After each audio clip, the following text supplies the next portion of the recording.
Hello, hello, happy Tuesday, and welcome to today's live level up conversation. Whether you're tuning in live or catching me on replay, thanks so much for being here and happy Tuesday. For those of you joining me in real time, let's dive into today's live level up discussion. Welcome to Level Up with Winnie Sun.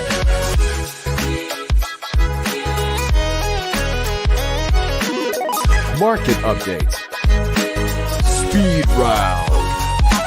Award-winning financial pro. And now, get ready. I present to you Level Up with Winnie Sun.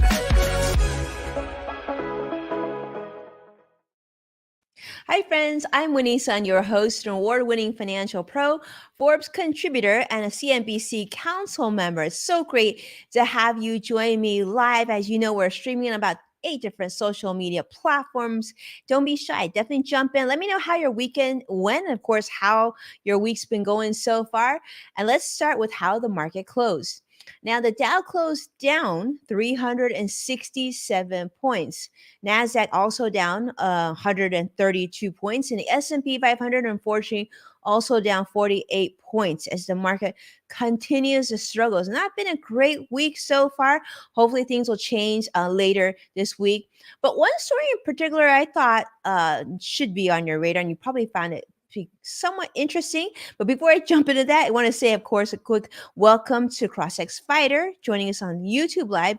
Thank you so much, Joshua, for being here and supporting us. It's always great to see you.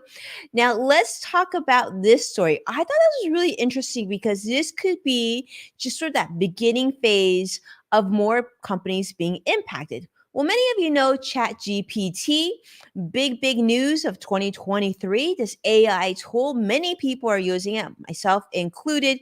They're being used in many companies, employees. I even heard of companies that actually buy a Chat GPT Plus for all or pro for all their employees. I thought it was really interesting. But here's the thing, it's now also eating into financial education services. That's right. So you may have heard of a company called Chegg. Chegg has taken a big hit. This is according to their CEO, Dan Rosenweek, revealing that ChatGPT has had a considerable impact on their new customer growth rate during a recent earnings call. Now, this is a company, if you aren't familiar with Chegg, they do tutoring services. Students can go on and get test prep and get, help with homework help and whatnot. But the company said that as soon as they saw ChatGPT launch in March, they saw a significant spike in student interest in this tool. And that has definitely impacted their revenue. And get this is how much of a difference. So they actually expect revenue to be between 175 to 178 million this quarter. But to give you an idea, that's in comparison to the previous estimate of $193 million. So that's just how big this tool, this for many people, still a free tool. And if you're using the regular ChatGPT system, this is how much is impacted already. So this is huge. They're saying at 40%, they said it could impact business by over 40% in the coming year. So this is just one company that ChatGPT now has impacted, and it is a very large company.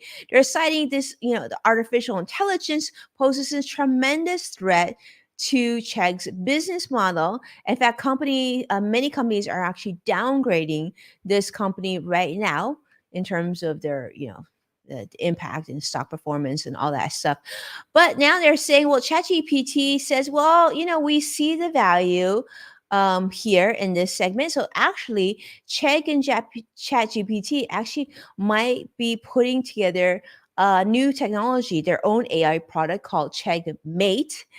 Checkmate, that's cute. Checkmate, in collaboration with OpenAI, which, as you know, develops ChatGPT, coming up with tools that they think will help the next generation of learners, students, whether it be, in high school or college and whatnot, giving kids more options of ways that they can use this tool to help better their education pursuits. So we'll see how that unfolds. But I'm sure there's many other businesses that you can think of that rely on, subscribers or new developments who can, whose business will be impacted as AI just starts to get ramped up and even more robust and even more capabilities coming out.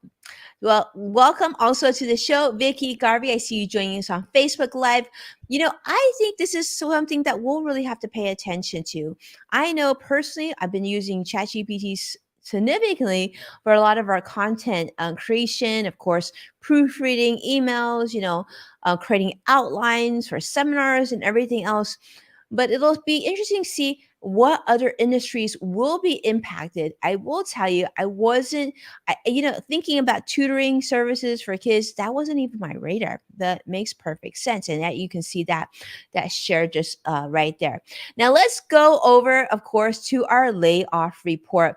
We've been talking about this for the last couple years. A lot of companies making significant layoffs. In fact, in 2023 so far, technology companies across the board, some of the biggest companies like Facebook and Google and Microsoft doing significant layoffs. Well, this is a company you may have thought perhaps was a little bit more recession proof, maybe, wouldn't be impacted as much because let's face it, tremendous demand from a company called FedEx.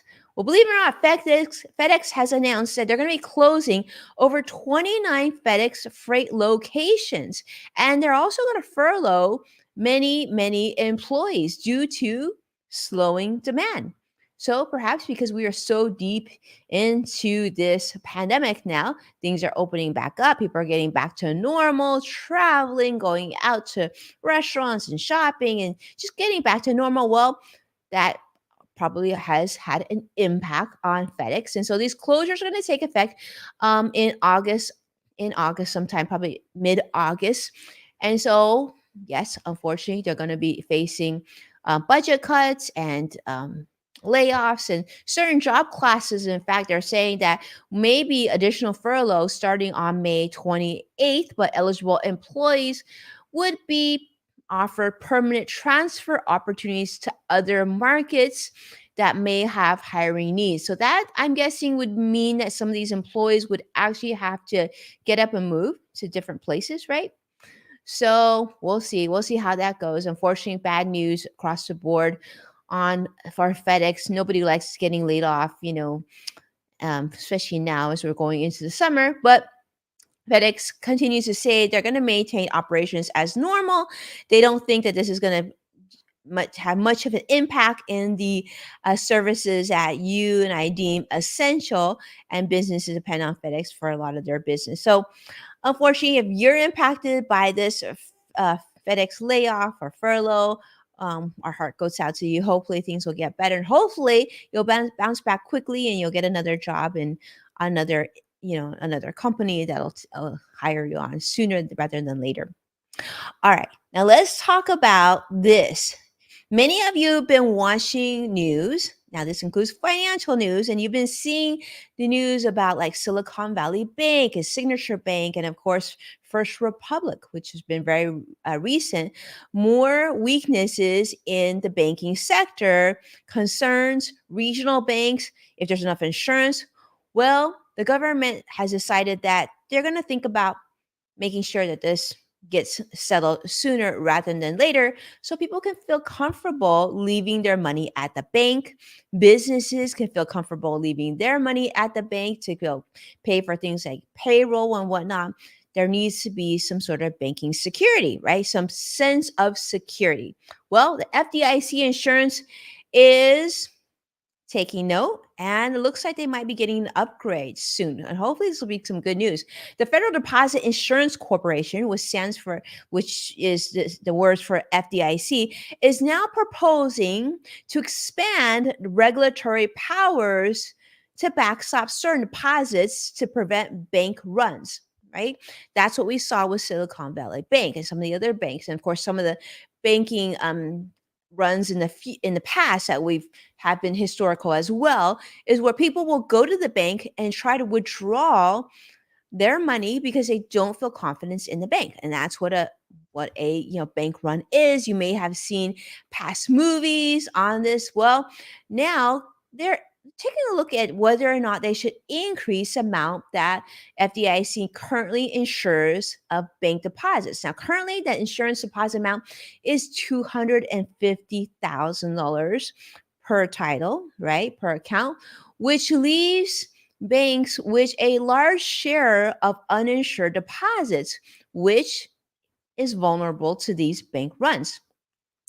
FDIC Insurance is estimating that at the end of last year, banks held about $7.7 trillion of uninsured deposits.